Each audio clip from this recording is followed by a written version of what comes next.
ये कहानी है सुभद्रा सेन गुप्ता द्वारा रचित कहानियों की श्रृंखला good girls are bad news से। इस कहानी का भी नाम है good girls are bad news, जब अच्छी लड़कियां बुरी खबर बनती हैं। ये कहानी शुरू होती है 1953 के अक्टूबर महीने की एक सुहानी सुबह से। दिल्ली के कश्मीरी गेट पर दुर्गा पूजा का पंडाल लगा हुआ था। अष्टमी का दिन था।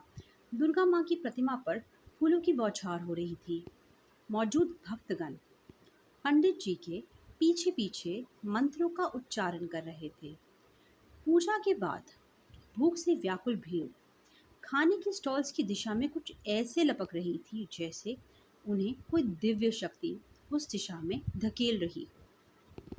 बिरयानी और कबाब कॉर्नर, मुगलई पराठा, घुगनी, कबाब, आइए और खाइए।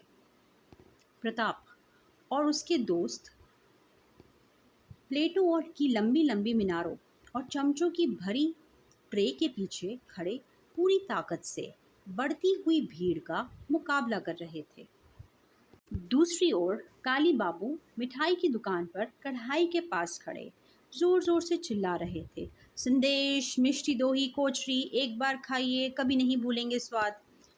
कुछ इसी समय सैकड़ों की भीड़ के सामने आइसक्रीम और कोल्ड ड्रिंक के स्टॉल्स के पास खड़ी विनीता ने अपने हाथ में पकड़ी सिगरेट को अपने मुंह में लिया, कांपते हाथों से माचिस जलाई और फिर सिगरेट जलाई और फिर जो उसने कश लेकर धुआं निकाला, उसने वहाँ चलती हजारों की अंकल आंटियों की चलती हुई भीड़ को वहीं के वहीं रोक दिया।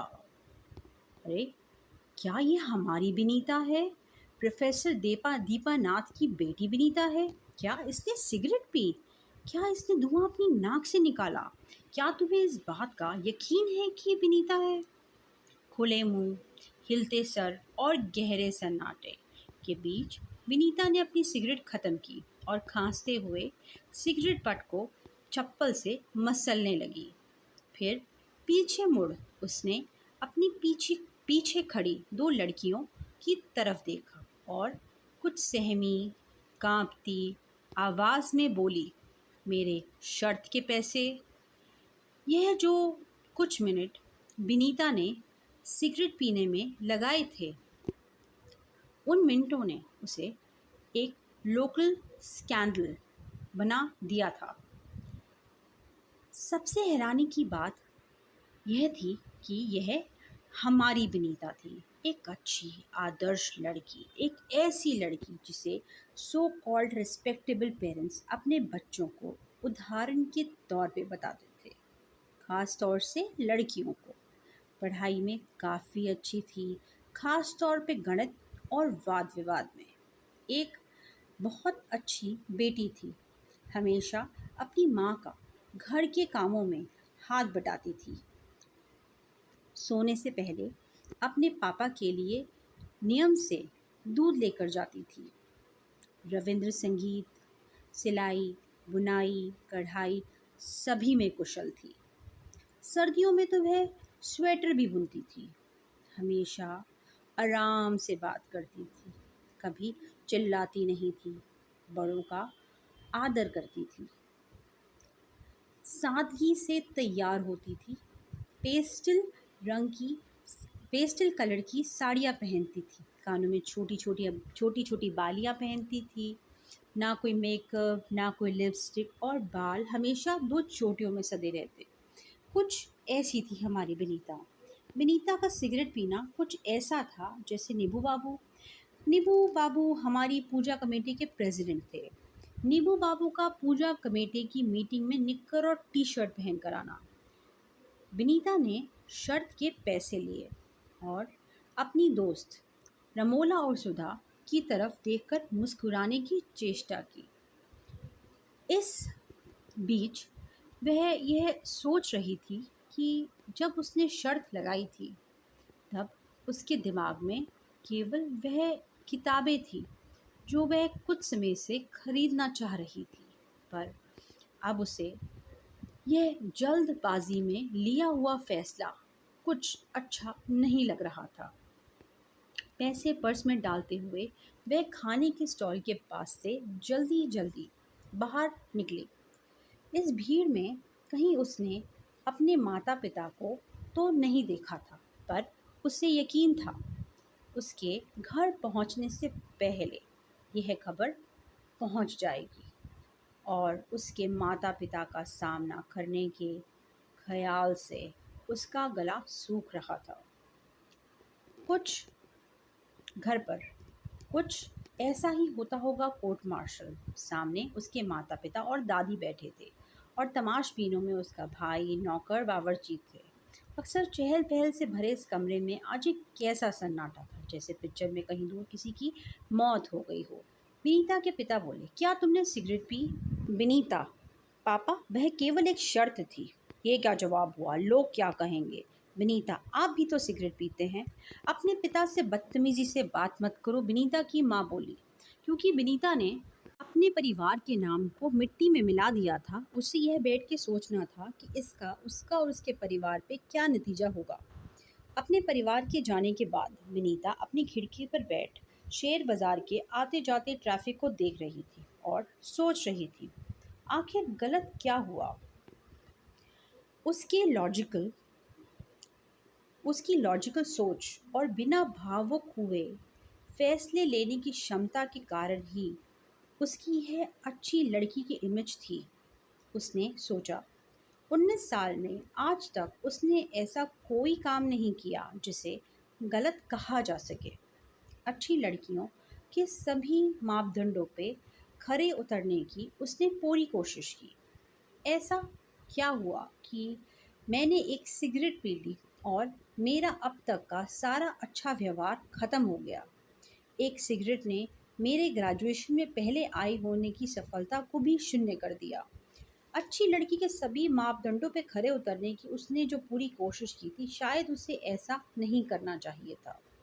उसे भी एक बिंदास लड़की होना चाहिए था, जैसे मीनाक्षी थी। स्लीवलेस ब्लाउज पहनती थी, ट्रांसपेरेंट साड़ियाँ पहनती थी, मेकअप, लड़कों के साथ घूमना फिरना, खाना पीना।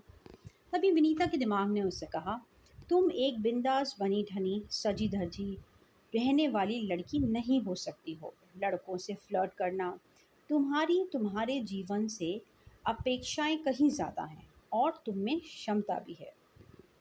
अगले दिन विनीता अपने परिवार के साथ पूजा पंडाल गई। उसके परिवार के सभी बड़ों को सभी बड़ों के चेहरे पर दबा हुआ दांत भींचता गुस्सा स्वाभाविक था। केवल उसके भाई में विनीता के लिए कुछ संवेदना थी। सैकड़ों घूरती आंखों के बीच विनीता पंडाल के अंदर घुसी।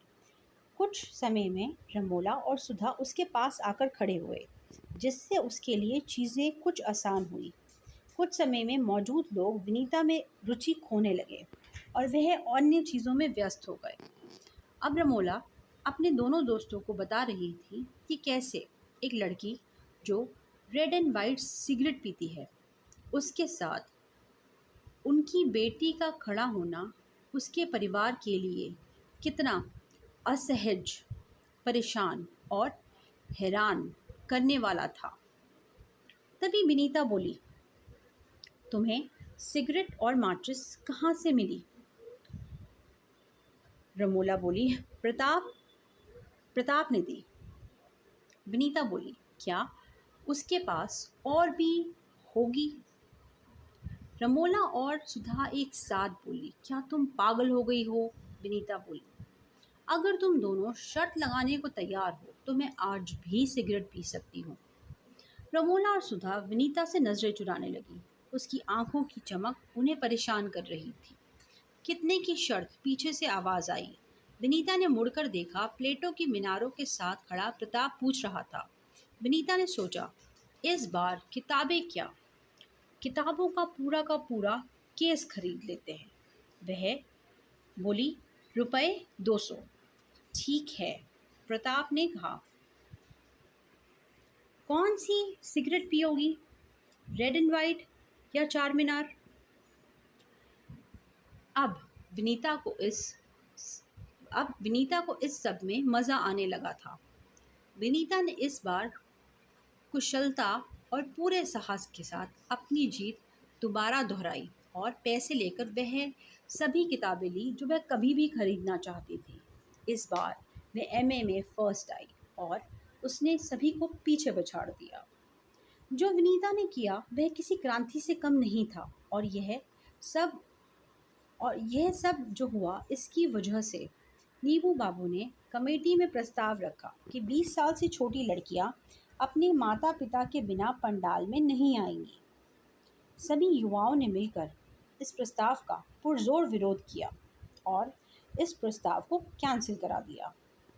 युवाओं ने मिलकर एक प्रस्ताव पास करवाया जिसमें अब नाटकों में लड़कों का रोल लड़कियां नहीं करेंगी बल्कि लड़के खुद अपना रोल करेंगे। अगले साल काली पूजा में कई लड़कियां हील्स में और कुछ लड़कियां कटे हुए बालों में भी नजर आई।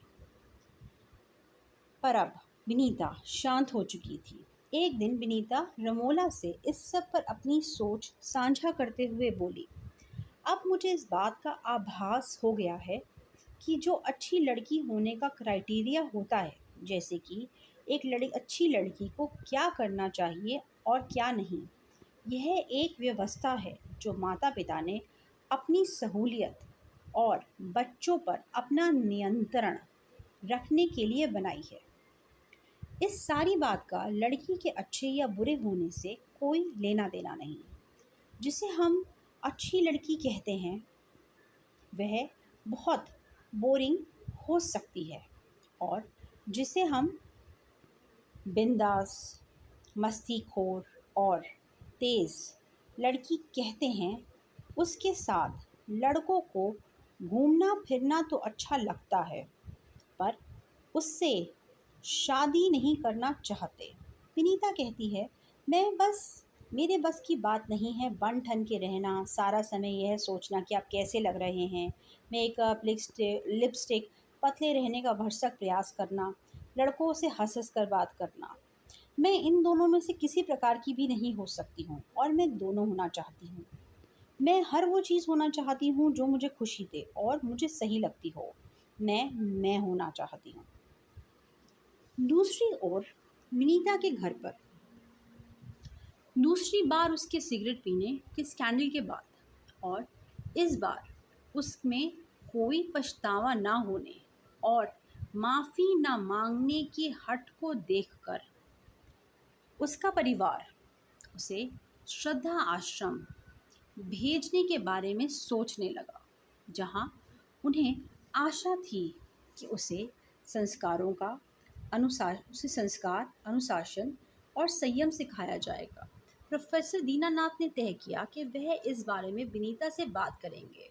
विनीता के कमरे से जब प्रोफेसर दीनानाथ 1 घंटे बाद निकले तो उनके चेहरे पे कुछ ऐसा आश्चर्य था जैसे किसी आदिम मानव ने कंप्यूटर देख लिया हो। अपने पति पे के चेहरे पे यह भाव देखकर विनीता की माँ ने उनसे पूछा कि क्या हुआ। प्रोफेसर बोले, विनीता ने कहा है कि उसकी सज़ा को तब तक रोक दिया जाए जब तक उसका एग्ज़ाम नहीं हो जाते। अगर उसके एग्ज़ाम के नतीजे पर उसके सिगरेट पीने का कोई भी असर हुआ तो वह अगले ही दिन आश्रम चली जाएगी। विनीता की माँ ने पूछा, अभी वह कहाँ है?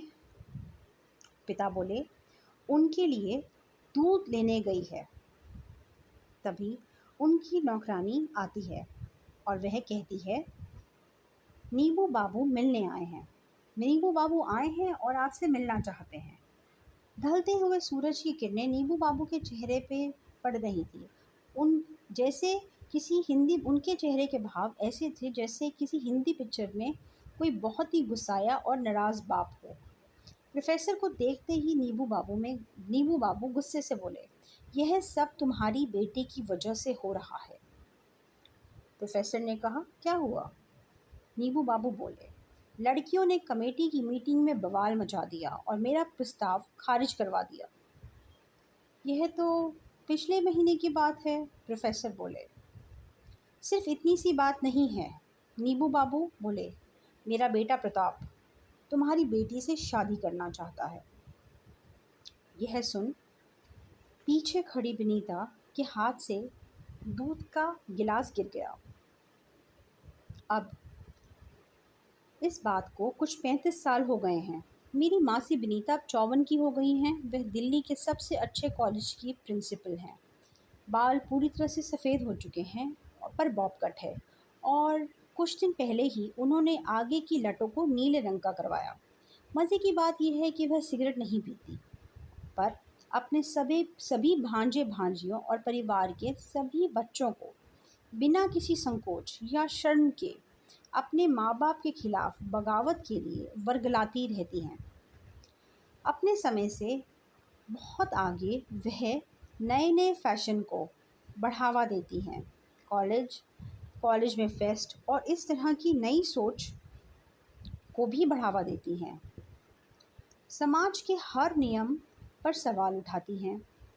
विनीता ने अपनी विनीता की अपनी बेटी, जो एक क्लासिकल सिंगर है, अपनी माँ को सन की समझती हैं। एक प्रताप अंकल ही हैं जो मेरी मासी को अपने वश में कर सकते हैं, पर जब उनकी भी नहीं चलती तो उनके पास एक उपाय है। वे मासी से शर्त लगा लेते हैं।